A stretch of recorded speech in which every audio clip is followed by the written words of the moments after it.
যখন নাকি আমার নিজের সাথে নিজের সম্পর্ক খারাপ হয়, তার সংজ্ঞাটা হচ্ছে আমি সকালে উঠে আয়নায় দেখে নিজেকে ভালো লাগে না। কেন জানি মনটা খারাপ থাকে, আজকে ভালো দিন না। নিজেকে নিজের ভালো লাগছে না, কি পড়েছি দেখতে ভালো লাগছে না, মুখটা ভালো লাগছে না।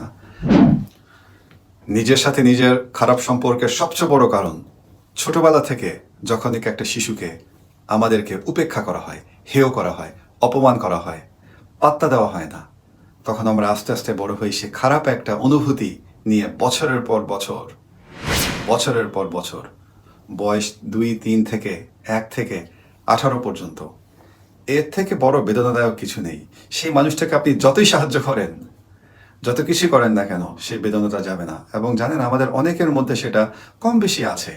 তাই কারোর সাথে সম্পর্কের আগে সেই মানুষটা ছোটবেলা কি ছিল খুঁজে দেখা অত্যন্ত গুরুত্বপূর্ণ, যেটা তার টাকা পয়সা, লেখাপড়া, বড় চাকরি, রূপ, হ্যান্ডসামনেস থেকে শত হাজার গুণ বেশি গুরুত্বপূর্ণ।